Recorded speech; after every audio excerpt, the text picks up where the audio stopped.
도쿄올림픽 개막이 하루 앞으로 다가왔습니다. 코로나 위협으로 근대올림픽 125년 역사상 처음으로 관중 없이 치러지는데요.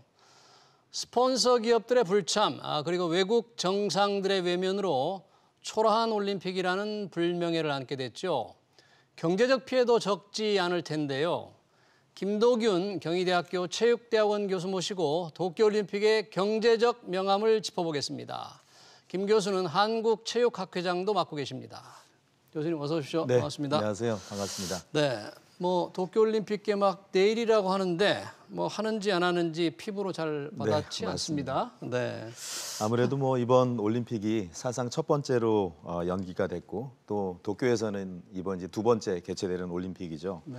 그러다 보니까 이제 한국이 출전하는 이러한 종목이라든가 또 선수라든가 이런 것들을 우리가 좀 알 수가 있는데, 그런데 중요한 것은 이 코로나 확진자가 21일 현재 5천 명에 육박을 했습니다. 이러다 5천 보니까 명. 네. 그리고 또 선수촌이라든가 관계자에서도 75명의 이러한 확진자들이 나옴으로써 대회 개최에서 상당히 좀 명암이 들여졌다 이렇게 얘기를 좀 할 수가 있는데, 네. 어떻게 보면은 이 2020년 이 도쿄 올림픽은 1년 최초로 연기된 올림픽인데 자칫했다가는 최초로 도중에 중단될 수 있는 그런 올림픽이 될 수 있는 상황이 현재 상황이라고 볼 수도 있겠습니다. 네. 지금 말씀하신 게 이제 올림픽 관계자가 확진자가 75명. 네. 그런데 말씀하신 대로 만약에 진행하다가 네. 이게 폭증세가 되면 중단될 가능성도 있는 거예요? 네, 그렇지만 이제 일본 정부의 예. 그 스가 총리는 이 대회 개최에 대해서 강력하게 끝까지 가야 된다라고 주장을 하고 있고, 네. 또 IOC 위원장 역시도 올림픽은 반드시 개최되어야 한다 하는 그런 입장입니다. 네. 그렇지만 여론에서는 이러한 올림픽 개최에 대해서 상당히 반응이 안 좋습니다. 그래서 중간에 중단될 수 있다는 이러한 이야기도 나오지만 실제로 그럴 가능성은 제가 보기엔 거의 없다라고 볼 수가 있겠습니다. 네. 왜 그러냐면 이미 이제 화살은 쏘아졌기 때문에 네, 이제 시작은 판단할 수가 있겠습니다. 하게 되는 거죠. 네, 맞습니다. 자, 사실 올림픽이라는 게 어느 도시나 마찬가지로 올림픽을 계기로 뭔가 이제 경제 부흥을 이루잖아요. 네, 맞습니다. 일본도 그런 목적이 있어서 네. 스가 요시히데 총리도 이번 올림픽을 계기로 뭔가 좀 새로운 모습을 보이려고 했는데 정작 무관중으로 이렇게 치러지니까 금전적 경제적으로 손실이 클 것 같은데. 어떻게 보면은 이번 올림픽은 이러한 코로나라는 코로나 절대 이러한 질병 사태로 인해서 이제 올림픽의 역사상 유례가 없는 그런 올림픽이 되었는데, 지금 말씀하신 대로 이제 관중이 없이 무관중으로 치러지다 보니까 일단 입장료 수입은 전혀 없겠죠. 그리고 선수들은 함성이 없는 그러한 경기장에서 경기를 해야 되고, 또 이러한 기업들은 참여를 하지만 이러한 여론이 좋지 않은 상황에서 기업들이 참여하다 보니까 이러한 수익에 적자가 날 수 있는 올림픽이 아니라 내림픽이 될 수 있는 그러한 상황이 또 될 수도 있고, 또 기업들의 입장에서는 마케팅 활동을 하더라도 이러한 것이 이익이 별로 없는, 오히려 이미지가 더 나빠질 수 있는 그런 상황까지 갈 수가 있다는 거 우리가 생각을 할 수가 있겠고, 또 더 잘 지금 언론에서 많이 이야기가 되고 있지만 무공정한, 어떻게 보면 올림픽 정신을 지키지 않은 IOC가 독도 표기라든가 그다음에 우길기라든가 기타 우리 선수촌의 그러한 그 현수막 문제라든가, 그래서 어떻게 보면 이번 올림픽은 사무다. 사무 네 가지가 없는 관중, 함성, 무수익, 수익이 없고 그다음에 무익하고 그다음에 무공정하고. 해서는 안 되는 올림픽 같은데 여튼 그래도 4년, 5년을 준비해온 선수들을 생각하면 이제 좀 좋은 성적을 거두기를 기대하는데, 이번 도쿄올림픽에 무익, 이익이 없다고 그러는데 비용은 어느 정도 들어갔을까요? 어떻게 보면은 이제 개막식도 안 했는데 벌써 얼마의 적자가 날 것이다 하는 도쿄올림픽은 한 200억 정도의 200억 달러 정도의 적자가 날 것이다. 200억 달러. 이미 파산 위기다 이런 말까지 나오고 있는데, 어떻게 보면은 올림픽에서의 수입과 지출적인 측면을 우리가 좀 분석을 좀 해볼 수가 있는데요.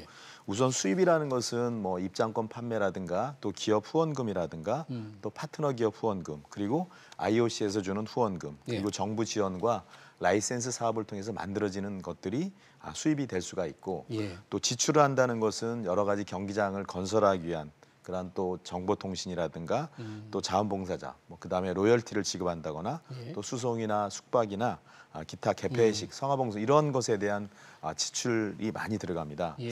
그런데 이 도쿄올림픽은 역사상 이런 적자가 물론 역대 올림픽들을 보면 많은 올림픽들이 적자가 있었지만 이러한 적자의 폭이 다른 올림픽에 비해서 더 클 것이다 하는 우려를 낳고 있는데요. 그러한 이유가 세 가지가 들 수 있는데 아까 네. 말씀드렸듯이 예. 첫 번째는 사상 최초로 무관중으로 개최되고 네. 또 국민들의 여론이 굉장히 부정적입니다. 어. 그리고 아까 말씀드렸듯이 이런 여론이 부정적이니까 여기에 참여하는 기업들 자체의 외면이 무엇보다 크다 보니까 네. 어떻게 보면은 기업들은 올림픽에 적극적으로 참여하는 것이 아니라 너도 나도 참여를 한다고 했지만 불참하는 그런 기업들이 많고 이러다 보니까 일본 경제 세계 단체장도 이러한 개막식에 참석하지 않겠다라는 그런 입장을 표명했습니다. 아, 그래요? 네.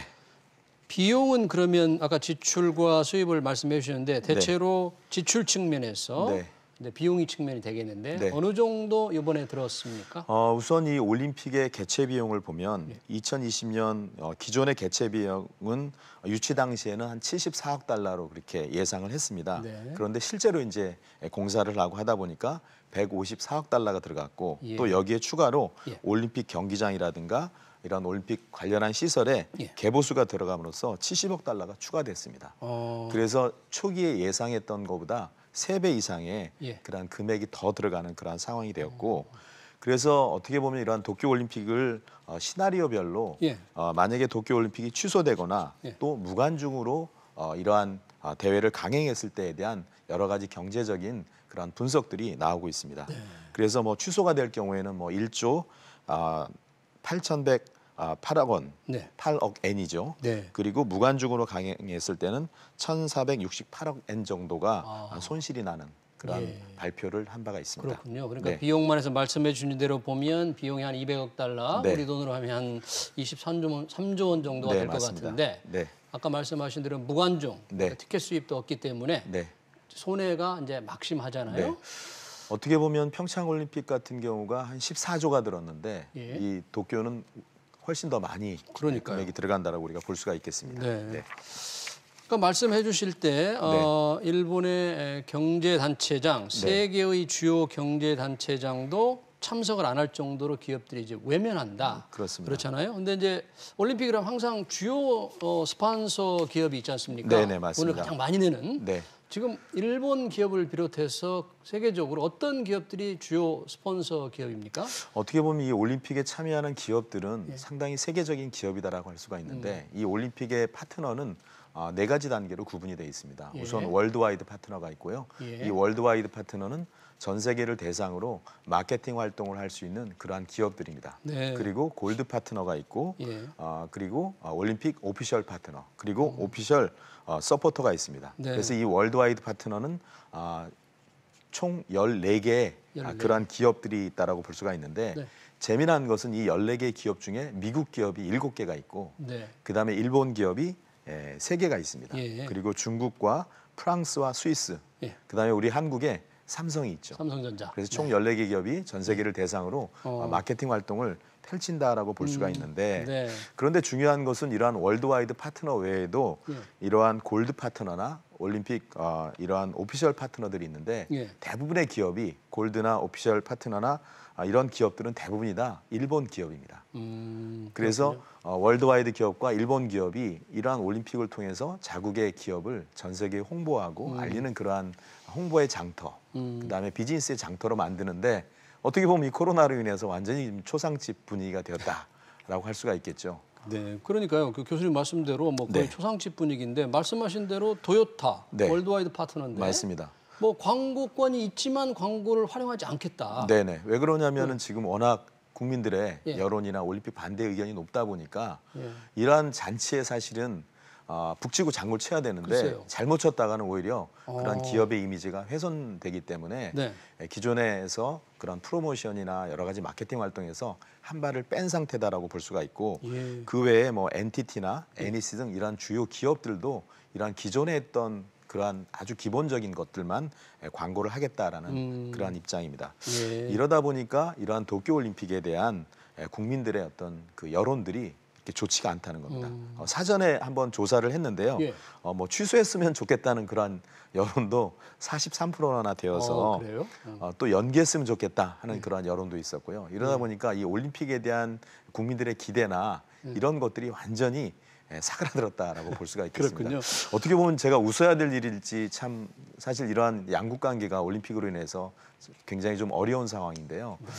저는 개인적으로 참 잘 됐으면 좋겠는데 상황이 이러다 보니까 참 안타까운 그런 현재의 모습인 것 같습니다. 사실 뭐 이게 올림픽 일본에서 열리니까 한일 관계만이 아니고 네. 저희가 한일 관계로만 국한해서 생각할 필요 없고 세계적인 이 맞습니다. 축제니까 네. 잘 되는 게 좋은데 현실이 어렵잖아요. 그러면 월드와이드 파트너 가장 돈을 많이 쓰는 이 스폰서 기업 중에 삼성전자도 아마 홍보를 최소한으로 하고 뭐 적극적으로 안 하겠네요. 네, 맞습니다. 삼성 같은 경우도 예. 역대 올림픽에 비해서 그렇게 대대적으로 홍보를 하는 것이 아니라 주로 비대면과 참가 선수 중심의 마케팅 활동을 하고 있다는 겁니다. 뭐 예를 들면 이번에 이 배구의 김연경이라는 아주 걸출한 세계적인 스타가 있는데 이 선수가 공항에서 갤럭시 와치 4를 이렇게 노출을 시켰습니다. 지금 화면에 나오는데 상대적으로 이제 저러한 모습 자체가 사람들에게 상당히 관심을 좀 불러일으키고 또 이러한 기업들의 이런 자연스러운 홍보 활동이 오히려 국민들에겐 좀 부담 없이 다가갈 수 있다는 것이죠.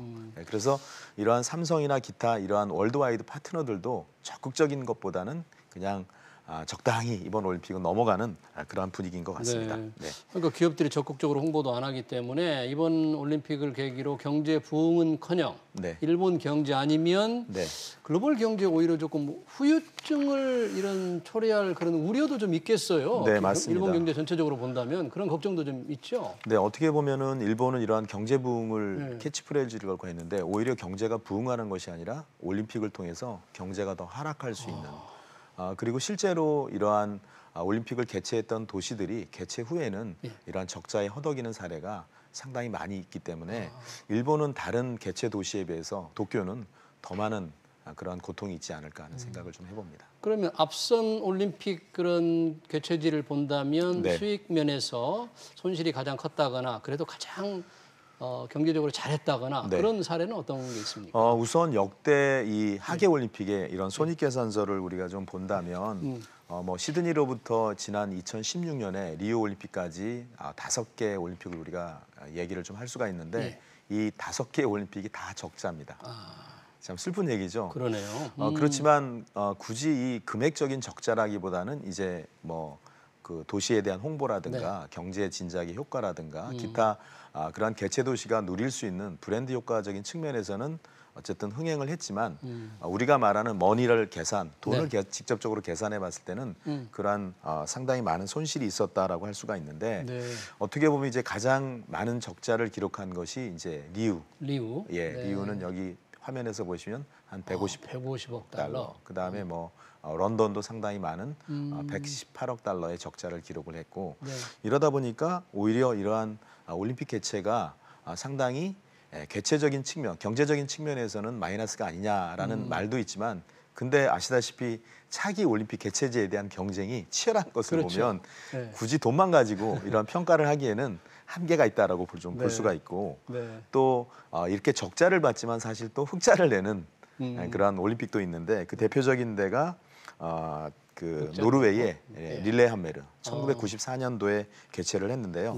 한 4천억 정도의 흑자를 기록을 했고 그다음에 평창 올림픽도 역시 흑자 올림픽으로 기록이 되는데 5,500만 달러, 한 625억 정도의 돈이 흑자로 기록이 됐고요.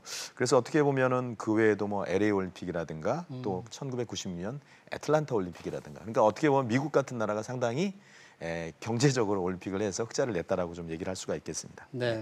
뭐 기왕 내일 개막을 하니까 우리 선수들 코로나 걸리지 않고 좋은 성적을 내기를 함께 기대를 해보겠습니다. 저도 이번 올림픽이 상당히 코로나로 인해서 국민들이 힘들어하고 있기 때문에 선수들의 선전과 또 선수들의 감동 어린 그러한 플레이를 통해서 국민들에게 다시금 힘과 용기를 주는 그러한 올림픽이 되었으면 좋겠습니다. 도쿄올림픽 상황 잘 들었습니다. 지금까지 김도균 경희대학교 체육대학원 교수였습니다. 교수님 고맙습니다. 감사합니다.